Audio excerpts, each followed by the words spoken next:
Hajj committee of ഇന്ത്യയുടെ വെബ്സൈറ്റിൽ പ്രവേശിച്ച് ഹജ്ജ് പിൽഗ്രിം എന്നുള്ള ഓപ്ഷനിലൂടെ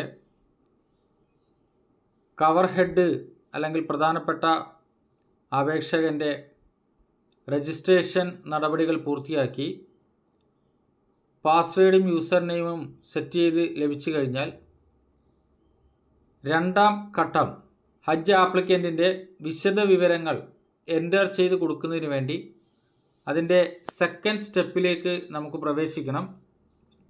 ആദ്യം എങ്ങനെയാണോ ഹജ്ജ് കമ്മിറ്റിയുടെ സൈറ്റിൽ പ്രവേശിച്ചത് അതുപോലെ തന്നെ വീണ്ടും ഹജ്ജ് കമ്മിറ്റിയുടെ സൈറ്റിൽ പ്രവേശിക്കുക.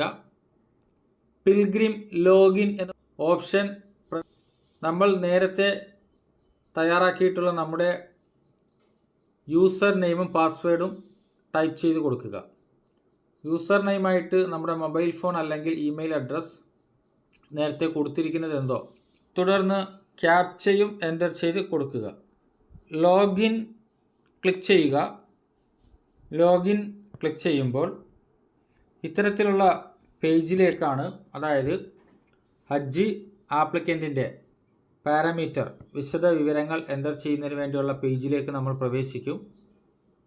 ഇങ്ങനെ പ്രവേശിച്ചു കഴിഞ്ഞാൽ നമ്മൾ ആദ്യം ഹജ്ജിൻ്റെ കാറ്റഗറികളിൽ ഏത് കാറ്റഗറിയാണ് നാം അപ്ലൈ ചെയ്യുന്നത് എന്ന് സെലക്ട് ചെയ്ത് കൊടുക്കണം. നമുക്കറിയാം 70+ കാറ്റഗറി ഉണ്ട്, അതുപോലെ തന്നെ ജനറൽ കാറ്റഗറി ഉണ്ട്, അതുപോലെ സ്ത്രീകൾക്ക് ലേഡീസ് വിത്തൗട്ട് മെഹ്റം 45 കഴിഞ്ഞ സ്ത്രീകൾക്ക് അങ്ങനെയുള്ള കാറ്റഗറി ഉണ്ട്. അപ്പോൾ ആദ്യം നമുക്ക് കാറ്റഗറി സെലക്ട് ചെയ്യാം. ഇപ്പോൾ ജനറൽ കാറ്റഗറി ഒരെണ്ണം ഉദാഹരണത്തിന് സെലക്ട് ചെയ്യുകയാണ്. ഈ ജനറൽ കാറ്റഗറിയിൽ കവർ ഹെഡിൻ്റെ കൂടെ എത്ര പേഴ്സൺസ്, എത്ര ആളുകൾ അപ്ലൈ ചെയ്യുന്നുണ്ട് എന്നുള്ളതാണ് അടുത്ത ചോദ്യം. നമ്പർ ഓഫ് പേഴ്സൺസ് ഇവിടെ 5 വരെ നമുക്ക് സെലക്ട് ചെയ്യാം. 2 എന്ന് സെലക്ട് ചെയ്യുന്നു, 2 കവർ ഹെഡും മറ്റൊരാളും. നമ്പർ ഓഫ് ഇൻഫാൻസ്, ചെറിയ കുട്ടികൾ ശിശുക്കളായിട്ടുള്ളവരുണ്ടോ എന്നുള്ള ചോദ്യമാണ്.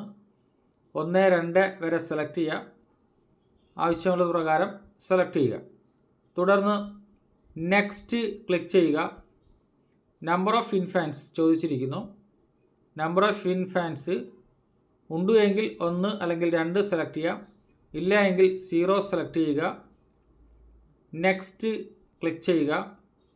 അപ്പോൾ കവർ ഹെഡിൻ്റെ ഡീറ്റെയിൽസ് നൽകുന്നതിന് വേണ്ടി കവർ ഹെഡിൻ്റെ ഓൾറെഡി അത്യാവശ്യ ഡീറ്റെയിൽസ് നൽകിയിട്ടുള്ളതിനാൽ നമ്മൾ കൊടുത്ത വിവരങ്ങളുടെ അടിസ്ഥാനത്തിൽ കവർ ഹെഡ് 1 കോ പിൽഗ്രിം കൂടെ പോകുന്ന ഒരാളൊന്നും എന്നുള്ള നിലയിൽ നമ്മുടെ ഡീറ്റെയിൽസ് ഇവിടെ കാണിക്കുന്നുണ്ട്. താഴെ കവർ ഹെഡ് ഡീറ്റെയിൽസ് ആണ്. Number of persons, number of infants, തുടർന്ന് കവർ ഹെഡിൻ്റെ വിശദ വിവരങ്ങൾ, പാസ്പോർട്ട് നമ്പർ എൻ്റർ ചെയ്ത് കൊടുക്കുക. പാസ്പോർട്ട് നമ്പർ ടൈപ്പ് ചെയ്ത് കഴിഞ്ഞാൽ price of issue, date of issue, date of expiry, പാസ്പോർട്ടിലുള്ള first name, middle name, last name, date of birth, age തുടങ്ങിയ വിവരങ്ങൾ എൻ്റർ ചെയ്ത് കൊടുക്കുക. ഫസ്റ്റ് നെയിം എൻ്റർ ചെയ്ത് കൊടുക്കുക. തുടർന്ന് മിഡിൽ നെയിം ഉണ്ടെങ്കിൽ അത് എൻ്റർ ചെയ്ത് കൊടുക്കുക. ലാസ്റ്റ് നെയിം എൻ്റർ ചെയ്ത് കൊടുക്കുക. ഡേറ്റ് ഓഫ് ബർത്ത് സെലക്ട് ചെയ്യുക. പ്ലേസ് ഓഫ് ബർത്ത് എൻ്റർ ചെയ്യുക. ജെൻഡർ സെലക്ട് ചെയ്യുക. ഫാദേഴ്സ് നെയിം എൻ്റർ ചെയ്യുക. മാതാവിൻ്റെ പേര് എൻ്റർ ചെയ്യുക. മാരിറ്റൽ സ്റ്റാറ്റസ് സെലക്ട് ചെയ്യുക. സ്പൗസിൻ്റെ, ഇണയുടെ പേര് എൻ്റർ ചെയ്യുക. ബ്ലഡ് ഗ്രൂപ്പ് സെലക്ട് ചെയ്യുക. അക്കോമഡേഷൻ കാറ്റഗറിയാണ് ഇതിനെ സെലക്ട് ചെയ്യേണ്ടത്, അസീസിയ. ലാംഗ്വേജ് ഓഫ് ഹജ്ജ് ഗൈഡ് ഏത് ഭാഷയിലുള്ളതാകണം? നമ്മുടെ മാതൃഭാഷ മലയാളം സെലക്ട് ചെയ്യുന്നു. ഹെൽത്ത് ഡീറ്റെയിൽസിനെ കുറിച്ച് ചോദിച്ചിരിക്കുന്നു. Hypertension, cardiovascular disease, diabetes എന്തെങ്കിലും ഉണ്ടോ എങ്കിൽ അത് സെലക്ട് ചെയ്യുക, ഇല്ലെങ്കിൽ നോട്ട് ആപ്ലിക്കബിൾ സെലക്ട് ചെയ്യുക. വാക്സിനേഷൻ ചെയ്തിട്ടുണ്ടെങ്കിൽ AC കൊടുക്കുക. വാക്സിനേഷൻ്റെ നെയിം കൊടുക്കുക. സെക്കൻഡ് ഡോസ് എടുത്തിട്ടുണ്ടെങ്കിൽ S കൊടുക്കുക. അതിൻ്റെ ഡോസ് ഡേറ്റ് എൻ്റർ ചെയ്യുക. വാക്സിനേഷൻ ഫസ്റ്റ് ഡോസിൻ്റെയും സെക്കൻഡ് ഡോസ് എടുത്തിട്ടുണ്ടെങ്കിൽ അതിൻ്റെയും പ്രിക്വേഷൻ ഡോസ് എടുത്തിട്ടുണ്ടെങ്കിൽ അതിൻ്റെയും ഡേറ്റ് സെലക്ട് ചെയ്ത് കൊടുക്കുക. തുടർന്ന് address details, address same as പാസ്പോർട്ടിലുള്ളതുപോലെയാണെങ്കിൽ യെസ് എന്നും അല്ല എങ്കിൽ നോ എന്നും കാണിച്ച് അഡ്രസ് ഡീറ്റെയിൽ എൻ്റർ ചെയ്ത് കൊടുക്കുക. തുടർന്ന് സ്റ്റേറ്റ് ഓൾറെഡി സെലക്ട് ചെയ്തിട്ടുണ്ട് കേരള, ഡിസ്ട്രിക്റ്റ് ഓൾറെഡി സെലക്ട് ചെയ്തിട്ടുണ്ട്. എംബാർക്കേഷൻ പോയിൻ്റ് ഏതാണോ എന്ന് നമ്മൾ സെലക്ട് ചെയ്യുക. എംബാർക്കേഷൻ പോയിൻ്റ് കേരളത്തിൽ കാലിക്കറ്റ്, കൊച്ചി, കണ്ണൂർ. കേരളത്തിൽ എംബാർക്കേഷൻ പോയിൻ്റ് ഏറ്റവും അടുത്ത് സെലക്ട് ചെയ്യുക. കൊച്ചി സെലക്ട് ചെയ്യുന്നു. സെക്കൻഡ് എംബാർക്കേഷൻ പോയിൻ്റാണ് ചോദിച്ചിട്ടുള്ളത്. സെക്കൻഡ് എംബാർക്കേഷൻ പോയിൻ്റായിട്ട് കാലിക്കറ്റ് സെലക്ട് ചെയ്യുന്നു. പിൻകോഡ് ചോദിച്ചിരിക്കുന്നു. Mobile number, first mobile number already ഇവിടെ വന്നിട്ടുണ്ട്. രണ്ടാമതൊരു മൊബൈൽ നമ്പർ ചോദിച്ചിരിക്കുന്നു. അഡീഷണൽ ഇൻഫർമേഷൻ ചോദിച്ചിരിക്കുന്നു. ഒക്കുപ്പേഷൻ, ജോലി എന്താണ്, ഗവൺമെൻറ് സർവീസ് ആണെങ്കിൽ ബിസിനസ് ആണെങ്കിൽ ഏതാണ് സെലക്ട് ചെയ്യുക. ക്വാളിഫിക്കേഷൻ ചോദിച്ചിരിക്കുന്നു. ഗ്രാജുവേറ്റ് ആണെങ്കിൽ സെലക്ട് ചെയ്യുക, അല്ലെങ്കിൽ ഏതാണോ അത് സെലക്ട് ചെയ്യുക. ആധാർ നമ്പർ ചോദിച്ചിരിക്കുന്നു. പാൻ നമ്പർ ചോദിച്ചിരിക്കുന്നു, എൻ്റർ ചെയ്ത് കൊടുക്കുക. തുടർന്ന് നോമിനി ഡീറ്റെയിൽസ് ഓഫ് ആപ്ലിക്കൻറ്റിൻ്റെ നോമിനി ആയിട്ടുള്ള ഒരാളുടെ പേര് എൻ്റർ ചെയ്യുക. നോമിനീസ് ഫാദർ എൻ്റർ ചെയ്യുക, നെയിം. സെലക്ട് നോമിനി റിലേഷൻഷിപ്പ്, നമ്മുടെ ആരാണ് നോമിനി എന്നുള്ളത് കൊടുക്കുക. വൈഫാണെങ്കിൽ വൈഫ് എന്ന് സെലക്ട് ചെയ്യുക. നോമിനിയുടെ അഡ്രസ്സ് എൻ്റർ ചെയ്ത് കൊടുക്കുക.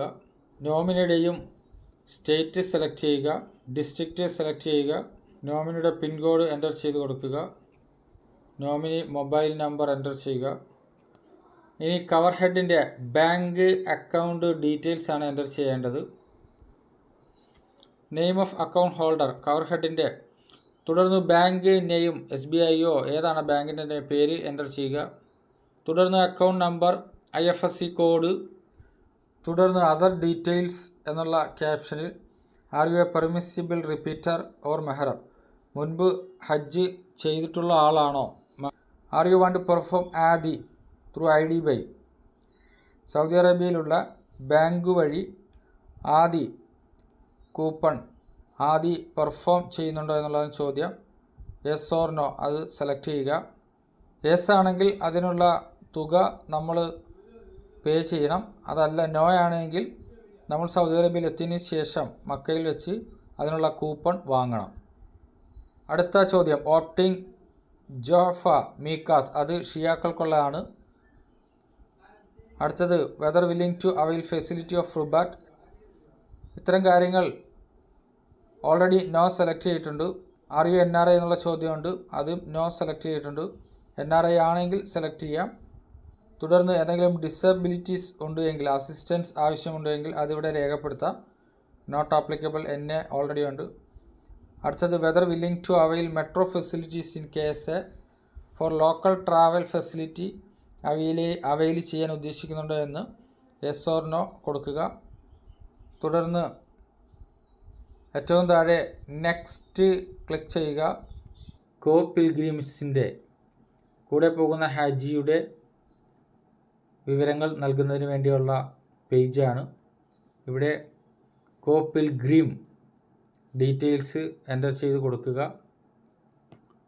അവരുടെ passport number, place of issue, date of issue തുടങ്ങിയ എല്ലാ വിവരങ്ങളും നേരത്തെ കവർ ഹെഡിൻ്റെ ചെയ്തതുപോലെ തന്നെ ചോദിച്ചിട്ടുള്ള വിവരങ്ങൾ എൻ്റർ ചെയ്ത് കൊടുക്കുക.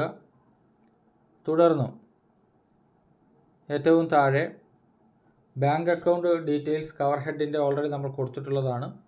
അത് സെയിം ആസ് കവർ ഹെഡ് എന്നുള്ള എസ് കൊടുത്തു കഴിഞ്ഞാൽ അക്കാര്യങ്ങൾ ഇവിടെ ഓട്ടോമാറ്റിക്കൽ എൻ്റർ ആയിക്കൊള്ളും. ഏറ്റവും താഴെ നെക്സ്റ്റ് കൊടുക്കുക. ഇത്തരത്തിൽ കോ പിൽഗ്രിംസിൻ്റെ ഡീറ്റെയിൽസ് എൻ്റർ ചെയ്ത് കൊടുത്തതിന് ശേഷം നെക്സ്റ്റ് കൊടുത്ത് സബ്മിഷൻ നടത്തി കഴിയുമ്പോൾ ഡോക്യുമെൻറ്റ്സ് അപ്ലോഡ് ചെയ്യുവാനുള്ള ഓപ്ഷൻ ഉണ്ടാകും. അവിടെ പാസ്പോർട്ടിൻ്റെയും അതുപോലെ വാക്സിനേഷൻ സർട്ടിഫിക്കറ്റിൻ്റെയും അഡ്രസ് പ്രൂഫും ബാങ്ക് ഡീറ്റെയിൽസും ആ ഡോക്യുമെൻറ്റ്സ് അപ്ലോഡ് ചെയ്ത് കൊടുത്തു കഴിയുമ്പോൾ നമ്മുടെ സബ്മിഷൻ ഫൈനലായി പൂർത്തിയാകുന്നതാണ്.